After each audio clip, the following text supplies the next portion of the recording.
Welcome, everyone, to the second edition of DinoMight here on the Couch Potato Sports Podcast Network. My name is Peter Klein. Thank you very much for tuning in today.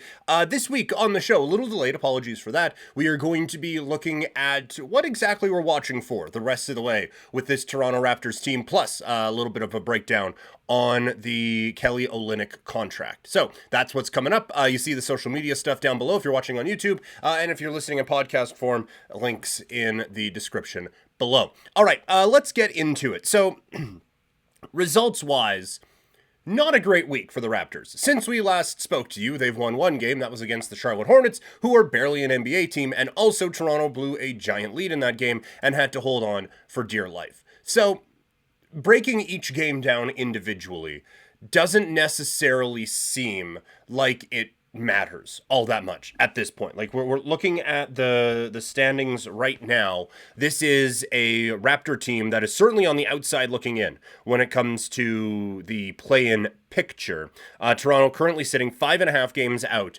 They've played 63 games, so that's 19 games remaining. So it's probably not going to happen this year for the Raptors. So like you obviously, there's a lot that you want to look at though still. So all of that to say, what are we watching for with this team? First and foremost, you want to see them stay competitive. And I think, like, while talent-wise, they're not overly competitive with a lot of these teams, effort-wise, they're still there, right? And you saw that in the game last night against the Phoenix Suns. The Raptors didn't go quietly into that dark night. There was a couple of times where I was like, okay, this is Phoenix's foot on the throat moment. This is going to, oh, no, it's not. Here come the Raptors. They get it back within 5. They get it within 3. And then all of a sudden, it's 12 again. But, sorry, I guess I'm choked up about it. You watch this team, and you just see that there is, like, still that battle and still that compete. And that is how cultures are created, I think, in whether it's the NBA, the NHL, Major League Baseball, the NFL, whatever. While I do understand tanking, and I do understand wanting to get better draft picks and all of those sorts of things, I do think that it can be very dangerous to allow a losing mindset to set into an organization, because that's really, really difficult to get out of. It's very difficult to just be like, oh, yeah, results don't matter, it's fine, whatever. Okay, now we have to win a championship. That's a very difficult switch to flip. So I like that there is still that competitive nature to this team. Specifically to some of the players, I am really interested to see what this team looks like with Emmanuel Quickley as kind of the number one option right now. Pirtle, who some of the offense is running through, is gone. Barnes, who a lot of the offense is running through, is gone. And so now it's Quickley to kind of guide things. And like his three-point shooting has stepped up here post All-Star break. He has been very effective from beyond the arc, and that's been great. In terms of ball movement, there are some times where things can still just stop. This team is at their best when they are constantly moving and constantly like 2, 3, 4 screens that guys are having to run through, and eventually they're getting open looks. And you see some of that, but it does seem like the ball kind of stops a little bit. So that's something I'd like to see maybe improve overall, but he is playing fine, right? And like he's getting other guys some looks. RJ Barrett, I love how he attacks the rim, man. Like I get 3-point shooting is very important, but if you're not going to shoot from 3, you may as well get to the rim, and he does that really effectively. Gary Trent Jr. was very good in the mid-range and from 3. Against Phoenix the other night. So he's getting some other guys involved. So I think this is a good little stretch for him to kind of be the guy with this Raptors team. Toronto's probably going to give him a pretty good chunk of money this offseason. So I think this is a good opportunity with Scotty Barnes out with that hand injury, with Jakob Poeltl out. This is a good opportunity to see what this kid can do with the keys to the car, so to speak. Speaking of kids, I'm really interested to see now with a little bit more playing time what these kids are able to do. Specifically, Agbaji and Grady Dick. And I would say so far, so good. Grady Dick, I've said it before, I love, like when you see the college numbers and all of that, you think, okay, this guy's catch and shoot 3-point guy and that's it. He is not just that. Like his confidence in his 3-point shot is undeniable, right? Like you can tell this kid believes that he can hit from beyond the arc, and rightfully so. He's been able to do that with a fair amount of success. but it's more than just that. Like, he is looking to attack. Like, he'll get the pump fake, get into a good area, and either get to the rim or hit from the mid range. Like, he is not just a pure 3-point shooter. I love that about his game. And defensively, like, he got blown past by Eric Gordon the other night, but he is also someone who, like, there's at least the defensive effort there. And that's good. Like, it's those little things, right? Like, I don't think he's ever going to be a lockdown defender. I don't think he's ever going to be a 25-point scorer in this league. But I do think that he is going to be someone who can contribute in a number of different ways. For Agbaji, again, I love the way that he attacks the rim.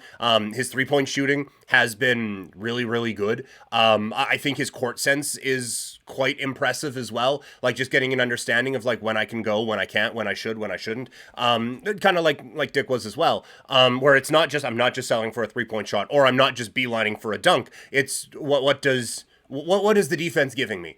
And so I've appreciated that. I think both guys deserve at least a couple of looks in the starting lineup here for the Raptors down the stretch. And I think both guys are kind of playing themselves into more prominent roles for next year. I would imagine this team is going to be looking guard in the draft. But I think both of these guys are going to be at least given quite a bit of opportunity, given how well they have played here in this extended run, again, without Scotty Barnes and without Jakob Poeltl. And the last one, I guess more specifically focusing on the lack of Jakob.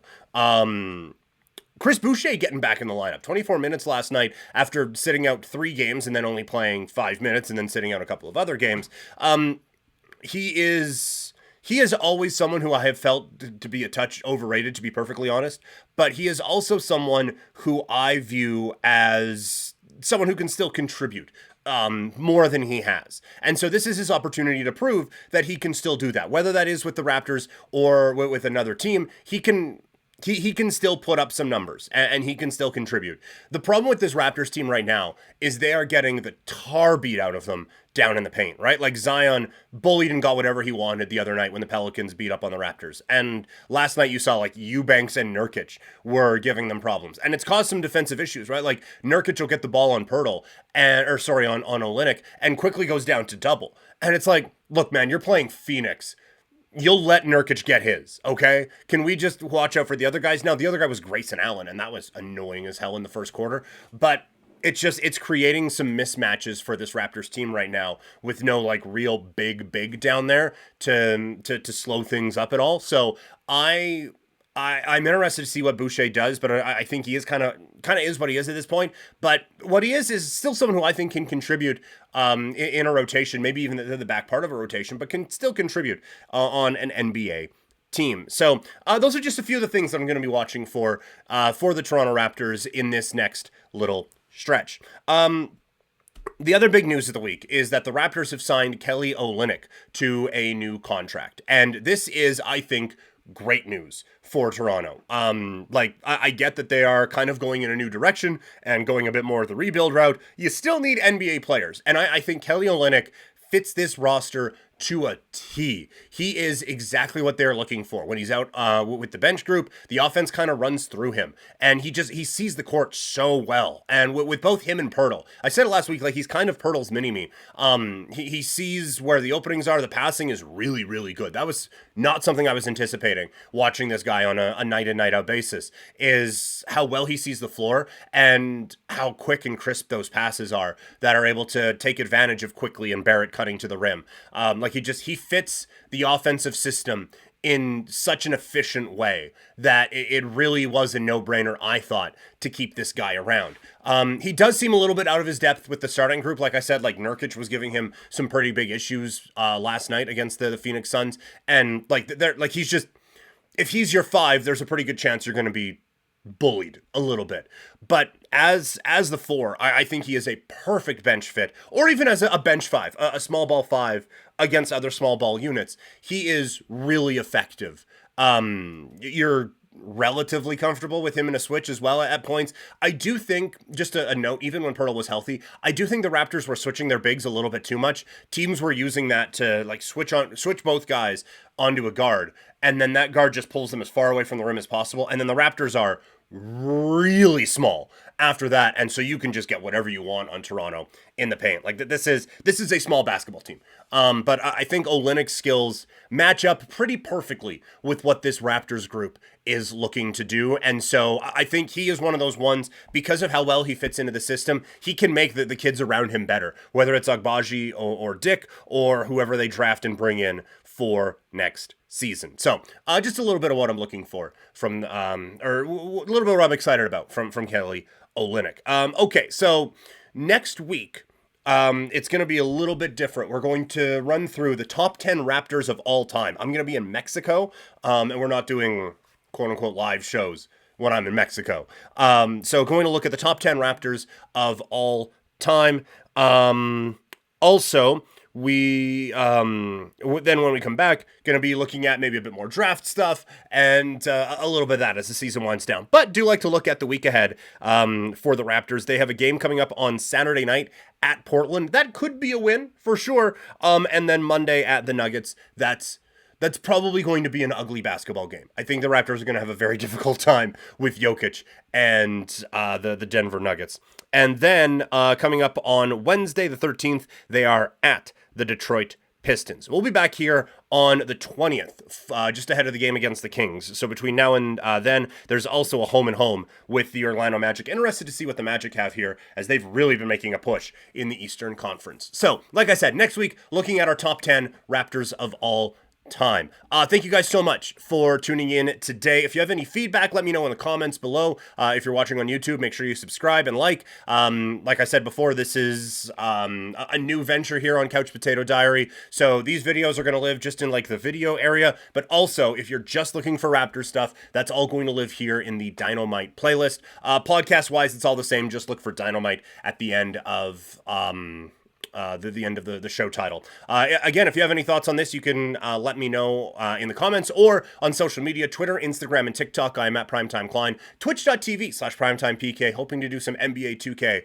when we get back from vacation. You can also email couchpotatodiary@yahoo.com. Thank you guys so much for tuning in today, and I'll talk to all of you later.